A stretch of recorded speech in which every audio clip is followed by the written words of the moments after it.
আন্তর্জাতিক কোনো নির্বাচন যখন হয় তখন আফ্রিকাকে বাদ দিয়ে কাউকে নির্বাচিত করা খুব কঠিন হয়েছে। কারণ তাদের মধ্যে যত সমস্যা থাকুক, যত বিষয় থাকুক, 50টি দেশ একসাথে ভোট দেয়। আমরা কিন্তু করি না, এটা আমাদের একটা বিরাট দুর্বলতা। 50টি আফ্রিকান দেশ একদিকে যখন ভোট দেয় তখন সেদিকে অটোমেটিক্যালি পাল্লা কিন্তু ভারী হয়ে যায়, যে কারণে তারা আফ্রিকার পক্ষে আন্তর্জাতিক সংস্থাগুলোতে কিন্তু অনেক সিদ্ধান্ত নিতে পারে খুব সহজে। তারপরে দেখবেন আপনি প্রচুর সংগঠনের প্রধান বা দ্বিতীয় প্রধান পদে কিন্তু আফ্রিকানরা ঢুকে পড়তে পারে। এটা তাদের জন্য অনেক সুবিধা হয়, যে সুবিধাটা আমরা পাচ্ছি না। এখানে একটা অত্যন্ত বড় এবং শক্তিশালী দেশ ভারত আছে, সাথে যদি আমাদের দিতে পারতো সবাইকে, তাহলে কিন্তু ভারতেরও সুবিধা হতো, আমাদের অন্যদেরও সুবিধা হতো। কিন্তু সেটা দুঃখজনকভাবে হচ্ছে না। ব্যবসা বাণিজ্যের ব্যাপারে আমরা জানি যে ঠিক আছে, ভারতের অর্থনীতি অনেক বড়, কিন্তু এই যে এখন গত 2-3 মাস যাবত যে ব্যবসায় মন্দা যাচ্ছে দ্বিপাক্ষিক, সেটা কি শুধু বাংলাদেশকে এফেক্ট করছে? বাংলাদেশকে এফেক্ট করছে, এত বড় অর্থনীতির দেশ ভারত, তাকে তো এফেক্ট করছে।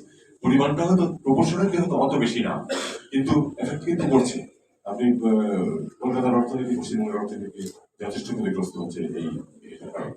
এটা আমরা আশা করবো যে এই অচলাবস্থা আমরা কাটিয়ে উঠতে পারবো। অচলাবস্থা কাটিয়ে ওঠার জন্য সবচেয়ে গুরুত্বপূর্ণ হচ্ছে আপনার পারস্পরিক যে যোগাযোগ স্থাপন, দেখা সাক্ষাৎ, এটা সবচেয়ে গুরুত্বপূর্ণ।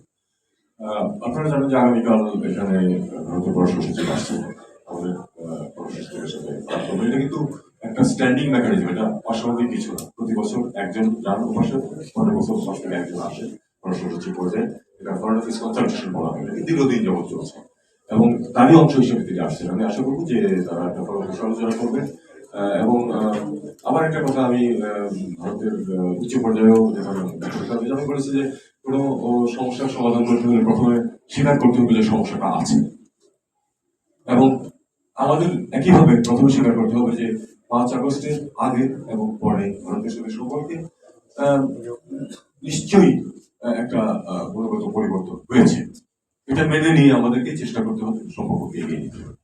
এটা আমি সেই সূত্রে কিন্তু আমি প্রপোজ করেছিলাম প্রথমে যে আমাদের যে মেকানিজম আছে কনসালটেশন, আমরা এটা শুরু করি এবং এটা আমরা শুরু করছি। সার্কের ক্ষেত্রেও আপনারা জানেন যে অত্যন্ত পজিটিভ এই ব্যাপারে। উনি চান, সত্যি সত্যি চান যে এই জিনিসটা আবার রিভাইভ হোক এবং আমরা আবার একটা আঞ্চলিকভাবে একটা স্বাভাবিক সম্পর্কে ফিরে যাই। এটা হচ্ছে না, এটা আমাদের শুরু করতে হবে। শুরু করতে গেলে আবার কিন্তু একবারে আমরা সবকিছু পরিণতভাবে চিন্তা না করাই ভালো। এটার সার্কেল কিন্তু মানে যে দেখা সাক্ষাৎ বা মিটিং, তার কিন্তু আবার 3টা স্টেজ আছে, 4টা স্টেজ আছে। সবচেয়ে নিচে হচ্ছে জয়েন্ট সেক্রেটারি পর্যায়ে যে মিটিংগুলি হয়, সেগুলি কিছু কিছু হচ্ছে এখন। কিন্তু আমাদের যদি উত্তরণ করতে হয়, তাহলে প্রথমে করতে হবে যে পড়াশোনা যে পর্যায়ে স্ট্যান্ডিং কমিটি আছে, তার একটা মিটিং আমাদের করতে হবে। আমরা এখন চেষ্টা করবো সেটা করা যায় কিনা। আমরা সবাইকে আহ্বান জানাবো, ভারত সহ, যে আমরা এই পর্যায়ে অন্তত পক্ষে যেন একটা স্ট্যান্ডিং কমিটি মিটিং করে ফেলি। স্ট্যান্ডিং কমিটি মিটিং না হলে যেটা সমস্যা হয়, সাব সেক্রেটারিদের পক্ষ থেকে, বিভিন্ন টেকনিক্যাল কমিটির পক্ষ থেকে যেগুলি সিদ্ধান্ত হয়, তারা কিন্তু সেই সিদ্ধান্ত চূড়ান্ত করতে পারে। স্ট্যান্ডিং কমিটির ক্ষমতা আছে অনেক অনেক কিছুকে অ্যাপ্রুভ করার।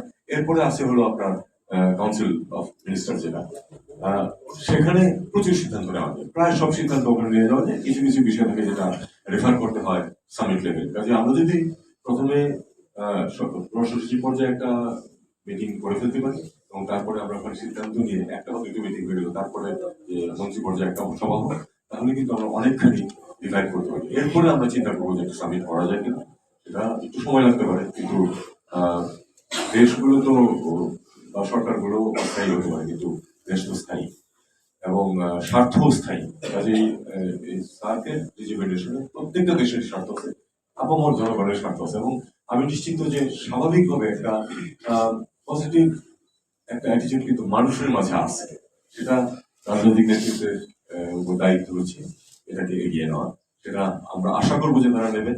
শুরু হোক একটা সচিব পর্যায়ের বৈঠক দিয়ে, যেটা যেটা কিন্তু গত 10 বছরে হয়নি, এবং তারপর আমরা দেখি যে এটা কিভাবে উত্তরোত্তর উপরের পর্যায়ে নিয়ে গিয়ে আমরা সামিটে পৌঁছতে পারি। তো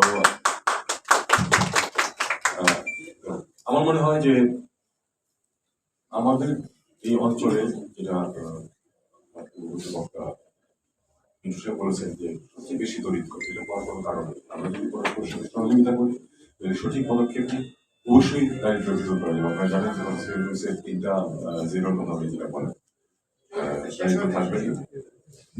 আমাদের সবচেয়ে গুরুত্ব হচ্ছে দারিদ্র থাকবে। এই দারিদ্র থেকে আমাদের বের করে নিয়ে আসতে হবে আমাদের সবাইকে। আমরা কিছুটা সাফল্য যে অর্জন করে নিই তা না, কিন্তু আরো অনেকখানি পথ বাকি আছে সবার সহযোগিতা লাগবে এটা করার জন্য। আমি মনে করি যে স্যার এখনো খুবই রিলেভেন্ট, যদিও 10 বছর এটা তেমন কোনো অ্যাক্টিভিটি করতে পারেনি।